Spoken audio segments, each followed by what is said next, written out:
머릿속에 아무 생각이 없거든요. 어우, 술이 닿겠어.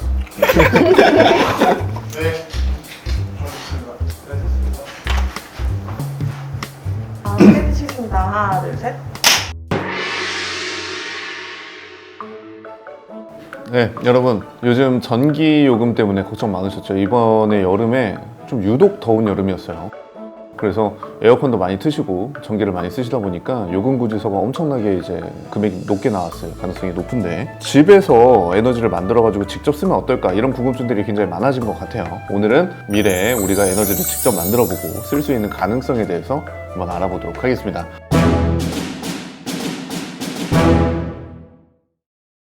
한국에너지기술연구원의 전문가 4분을 모시고 한번 진행을 해볼 텐데요.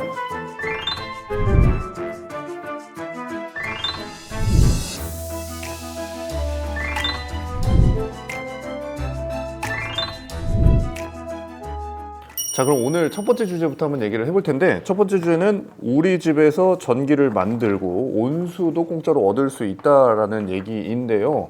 방금 말씀하신 그 집에서 전기도 만들고 또 온수도 만드는 그 일석이조의 기술이 바로 연료전지입니다.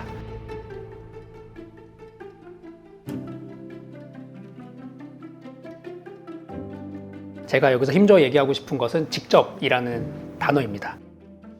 우리가 지금도 사실은 전기에너지를 쓰고 있는데요. 화력 발전을 예를 들면 화석연료를 태워서 얻는 열에너지로 증기를 만들고요. 그리고 그 증기로 가스 터빈을 돌려서 기계에너지를 전기에너지로 변환합니다. 그러니까 바꿔 얘기하면 화학에너지로부터 전기를 얻는 과정이 열에너지, 기계에너지 이렇게 몇 가지 단계를 거치게 됩니다.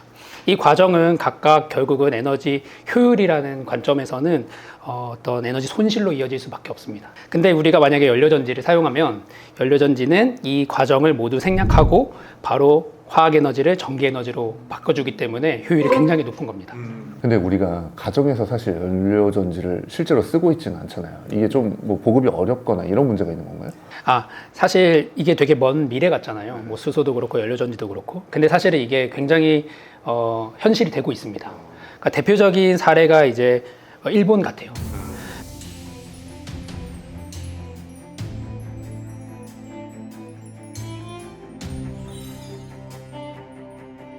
사실 연료전지가 인기가 굉장히 많습니다.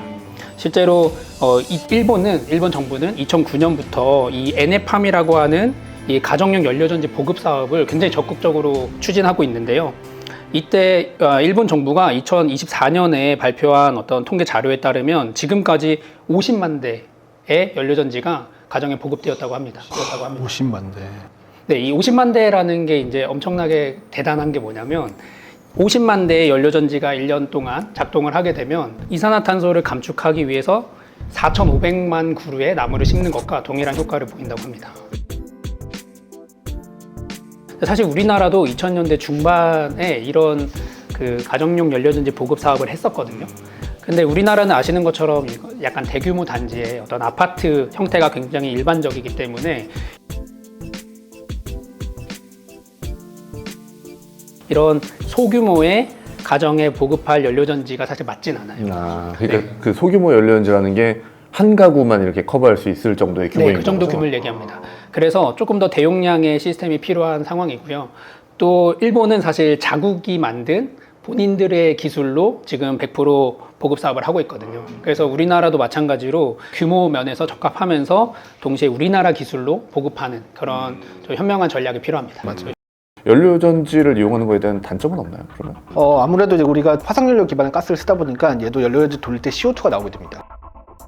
나온 CO2를 지금 포집해야 되는 궁극적인 문제가 있기 때문에 얘를 해결하지 않는 이상 아무래도 천연가스 기반의 연료전지 발전은 탄소 중립에 좀 제한이 지금 있는 상황입니다. 그러면 천연가스를 어차피 만들 때도 이산화탄소가 나오기 때문에 맞습니다. 궁극적으로는 저희는 이제 더 깨끗한 수소를 활용해야 되는 문제가 있는 거죠. 그렇죠. 그러니까 이제 천연가스를 만들 때 어차피 이산화탄소가 나오니까 그래서 거기에 들어가는 수소를 우리가 정말 청정한 수소를 만들어내면 애초에 이산화탄소가 안 나오니까 그렇죠. 그런 문제가 있군요. 그러면 향후에는 우리가 집에서 직접 수소를 만들 수 있는 가능성도 있을 것 같은데 가장 큰 문제는 이제 가격이잖아요. 가격. 네. 그러니까 수소를 좀 저렴하게 공급할 수 있는 방법 이런 것들이 있을까요? 그러니까 결국은 우리가 연료전지를 이제 수소로 사용을 하려면 수소값이 굉장히 저렴해야 합니다. 왜냐하면 연료전지 장치가 보일러만큼 싸진 않기 때문인데요. 실제로 제가 어떤 일화가 있냐면 제가 이제 대학원에 연료전지 기술 개발에 대한 꿈을 갖고 이제 진학했을 때 저희 아버지께서 너 뭐 무슨 연구하냐 이렇게 물어보신 적이 있어요. 연료전지라는 기술을 개발합니다라고 말씀드렸더니 그리고 그 원리를 설명드렸죠. 뭐 수소 뭐 이렇게 말씀드렸더니 아니 수소라는 연료가 지금 이렇게 낯설고 아무도 사용 안 하는데 수소 먼저 만들어야 되는 거 아니냐 이런 얘기를 많이 하셨어요. 근데 그때는 제가 속으로 아버지께서 뭘 아시겠어 하고 이제 맞는 말씀이지 않아요? 제가 연료전지에 너무 심취해 있었기 때문에 네 그렇게 하고 이제 넘어갔었는데 지금 제가 이제 수전해라는 기술로 수소를 만들거든요.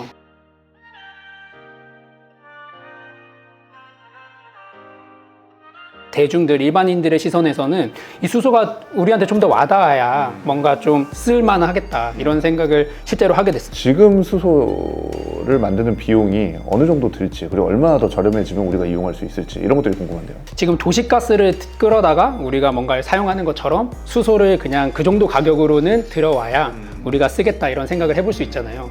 근데 수소 연료는 이 도시가스보다 에너지 밀도가 3배 높습니다. 그러니까 한 3배쯤 가격이 비싸도 이렇게 좀 쓸 수 있는 거죠. 그러니까 에너지 밀도가 3배 높다는 거는 같은 양으로 3배의 에너지를 만들 수 있다. 탄소 중립을 목표라는 그 2050년에는 수소 생산 단가를 킬로그램 수소를 3,000원에 만드는 걸로 생각을 하고 있는데요. 지금 도시가스가 한 1,000원 정도 하니까 얼추 맞는. 그럼 이제 얼추 비슷하게 맞출 수 있겠네요. 그러면 우리가 집에서 그럼 수소를 생산할 수 있을까? 가능하다면 그 방법은 어떤 것들이 있을까요? 네, 집에서 수소를 만들어서 또 쓴다. 이거 굉장히 흥미로운 이야기이긴 한데요. 솔직히 말하면 못 쓸 것 같긴 합니다. 네, 못 쓸 것 같긴 한데요. 근데 가능은 해요.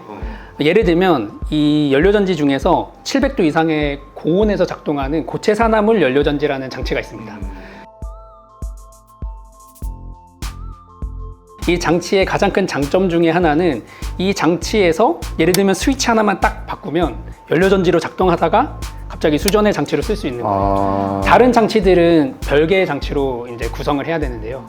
이 고체 산화물 연료전지는 한 장치에서 그것이 가능합니다. 양방향으로 운전이 가능하다. 네. 일단 기본적으로 수소 가격을 좀 저렴하게 만들려면 전기가 일단 공짜여야 되는데 전기가 공짜하기 위해서 우리가 예를 들면 태양광 패널을 설치했다고 생각을 해볼게요. 그래서 낮에 태양광 패널을 설치하고 잉여의 전기가 생겨서 이제 이 정도는 우리가 수소를 만들 때 쓸 수 있을 것 같아 라고 해서 얼른 가가지고 연료전지 장치를 수전해로 바꿉니다. 그래서 이 정도 전기를 썼으니까 이제 다시 바꿔야지 하고 가서 바꾸고. 이게 그 사람이 판단해가지고 그렇게 해야 된다. 예, 그게 굉장히 비효율적일 것 같아요. 장치 입장에서도 이렇게 스위칭하는 게 그렇게 쉬운 것도 아니고요. 잉여의 전력이 얼마나 발생할지도 모르고. 그래서 생각해보면 굉장히 비효율적이고 좀 어려울 것 같습니다. 그러네요. 그럼 사람이 계속 모니터링을 하고 있어야 된다는 거잖아요. 네. 지금 전기가 남는다, 빨리 가자, 막 이렇게 해가지고 해야 된다는 건데 쉽지가 않을 것 같아요. 말씀하신 내용을 들어보니까 지금 충분히 AI 기술을 활용해서 좀 더 고효율의 어떤 시스템을 구축할 수 있을 것 같아요. 예를 들면 에너지 사용 패턴을 파악한 다음에 에너지가 많이 사용되는 시간대에서는 연료전지를 활용하고 에너지가 남는 시간에는 자동적으로 그 수전의 모드로 전환을 시킨 다음에 수소를 저장하게 된다면 남는 에너지를 효과적으로 수소로 전환하는 그런 시스템이 될 것 같습니다. 그러면은 굉장히 효율적일 것 같아요. 그래서 제 생각에 저는 연료전지로도 잘 작동하고 수전해로도 잘 작동할 수 있는 이 장치를 열심히 만들 테니까 박사님 저랑 같이 대박을 한번 터뜨려보시죠. 어떤 식으로 대박을 터뜨리시나요? 잘 연계해가지고 집에서 수소도 만들고 전기도 만들고. 그래서 나중에 이제 업체를 하나 차리셔가지고. 그렇습니다. 네. 파이팅입니다. 네. 자, 다음 주제로 넘어가 보도록 하겠습니다. 이거는 진짜 흥미로운 주제였어요. 저도 이게 되게 가능한가 싶은데 폐수랑 음식물 쓰레기를 이용해서 전기를 만든다. 이게 가능한 거예요? 네, 가능합니다. 이게 빗물이랑 음식물 쓰레기로 전기를 만드는 거는 제가 들어본 적이 없거든요. 이거는 어떤 영역인가요? 이게 앞서 말씀하신 그 연료전지나 그 수전화 장치처럼 이 전기화학이라는 기술을 기반으로 하는데 미생물이 같이 들어가면 가능한 기술이에요. 미생물이 굉장히 많은 종류의 미생물들이 우리 환경에 있는데 그 중에서는 이렇게 폐수나 아니면은 음식물 쓰레기 같은 그런 폐기물에 있는 유기물을 먹고서 전기를 방출하는 미생물이 있어요. 예, 그거를 연료전지 적용을 한 거예요. 그 미생물이 네. 음식물 쓰레기를 먹고 네. 전기를 뱉어낸다고요? 아, 피카츄.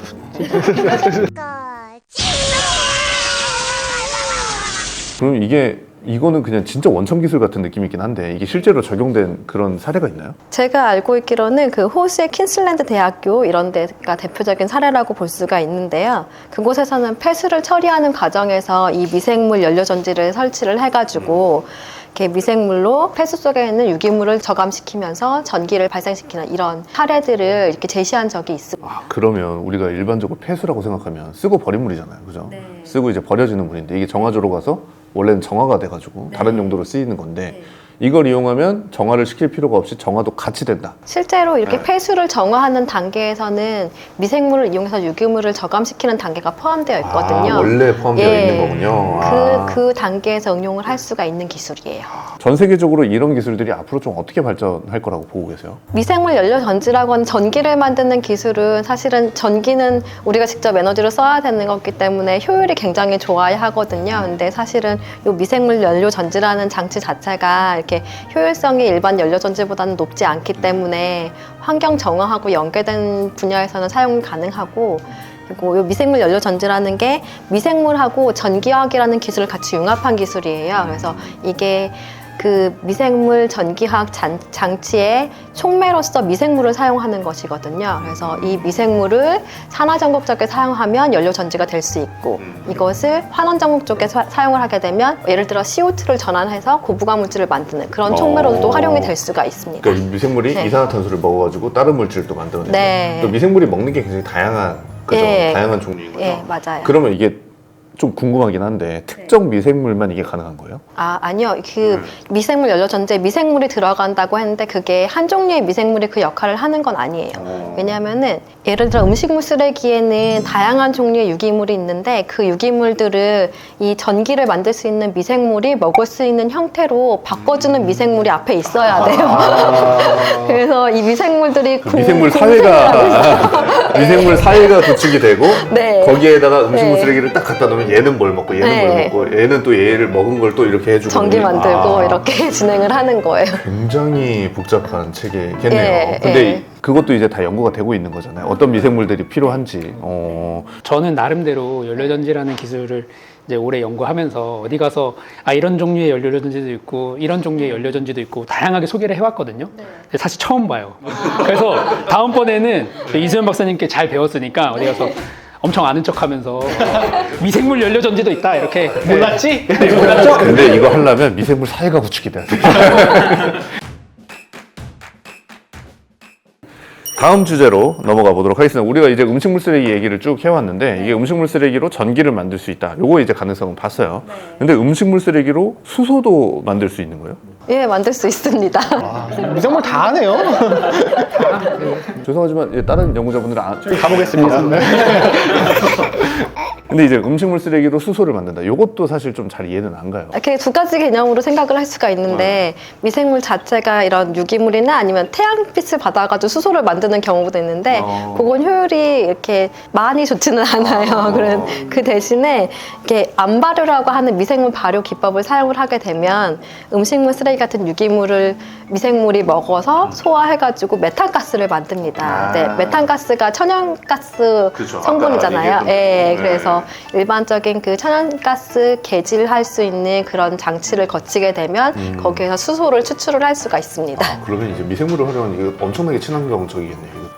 무슨 미생물 사회가 꾸려져야겠네요. 네, 미생물 사회. 근데 이런 이제 수소를 생산하는 미생물 그 방식 이게 좀 상용화된 사례가 있나요? 최근에 그 충주에 바이오 수소 융복합 충전소가 이렇게 건설이 돼가지고 현재 구동을 하고 있는 것으로 알고 있는데요. 이때 이 충주시에서 지금 하고 있는 사업에 의하면은 충주 전역에서 모인 한 하루에 60톤 정도의 음식물 쓰레기를 전환을 해가지고 바이오 메탄가스를 만들고 여기서부터 99.999% 이상의 순도를 가지고 있는 그런 수소를 추출해낸다고 합니다. 와, 근데 음식물 쓰레기가 하루에 60톤이나 돼요? 충주만 봐도? 예, 많죠. 예. 이제 음식물 쓰레기도 미생물을 통해 가지고 이제 수소로 만들고 일반 쓰레기도 이제 다 미생물을 통해 가지고 수소로 만드는데 아까 말씀하신 것처럼 그냥 바로 수소로 전환되는 게 아니라 바이오 가스로 만들고 그걸 이제 개질해가지고 수소로 만든다. 이런 네. 개념인 거죠? 예, 맞습니다. 어. 일반적인 천연가스를 개질하는 거에 대비해서 볼 때 바이오가스 내에 메탄이랑 CO2도 있지만 개질기에서 피독 현상을 일으킬 수 있는 좀 안 좋은 가스들도 있어요. 뭐 황화수소나 뭐 일산화탄소들이 있어서 효율이 이렇게 좋지는 않다고 합니다. 그래서 저희 한국에너지기술연구원에서는 음식물 쓰레기를 처리하면서 직접 고순도의 수소를 추출할 수 있는 그런 방법을 연구를 하고 있습니다. 그건 이제 어떤 방식이에요? 이 방법은 그 미생물하고 수전의 장치를 결합을 시켜서 수소를 만드는 기술이에요. 아. 네. 저는 아까부터 사실 미생물 연료전지랑 네. 미생물 수전의 이 장치가 굉장히 흥미로워가지고 네. 머릿속으로 이게 어떻게 돌아가고 있는지 상상하고 있는데 네. 결국은 미생물이 전극 근처에 막 모여야 되잖아요. 네. 그러니까 전극이 있으면 미생물이 그 근처에 이렇게 막 둘러싸야 돼. 네, 막 맞아요. 전기를 줄 것 같은데. 총매처럼. 네. 그러면 네. 이제 전극에다가 뭔가를 하는 건가요? 미생물이 그냥 이렇게 퍼져 있는 거 아니에요? 아, 미생물이 이렇게 물에 둥둥둥 떠다니다가 세포에 털 같은 게 막 나 있어요. 그게 이렇게 움직이면서 그 미생물들이 어디에 잘 부착하는 그런 특성이 있거든요. 그래서 그 부착하는 데가 전극이 되면은 이제 전극에 전기를 주기도 하고 전극부터 전자를 받기도 합니다. 신기하네요. 이게 확실히 미생물이 좀 재밌는 개념인 것 같기는 해요. 네. 자, 지금까지 1부에서는 저희 오늘 연료전지에 대한 이야기를 나눠봤고 또 되게 굉장히 흥미로웠던 미생물에 대한 이야기도 나눠봤고 다양한 우리 가정에 쓸 수 있는 에너지원들에 대해서 한번 이야기를 해봤는데 우리 시청자분들이 질문하신 내용들이 있어요. 그거를 잠깐 다뤄보고 진행을 하도록 하겠습니다.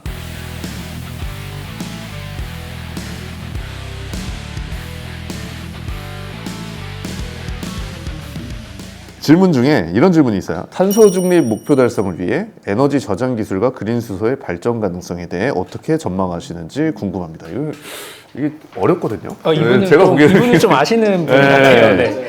그러니까 저희는 이제 수소라는 것을 지금 다 연료의 개념으로 많이 얘기를 드렸잖아요. 근데 사실은 탄소 중립이라는 이 개념에서는 신재생 에너지 보급이 굉장히 많은 양을 차지하거든요. 그런데 이 신재생 에너지의 가장 큰 특징 중에 하나가 간헐성이에요. 항상 꾸준히 전기가 발생되는 것이 아니기 때문에 결국은 특정 시기에 과한 전력량이 생기거나 이러거든요. 그래서 그걸 저장하는 게 이제 에너지 저장 기술이고 그게 탄소 중립에서 굉장히 중요한 역할을 할 텐데 수소도 마찬가지로 아까 수전해라는 기술을 이용해서 이 전기를 수소로 생산하게 되면은 이 자체가 하나의 화학 에너지로서 저장하는 개념이 되거든요.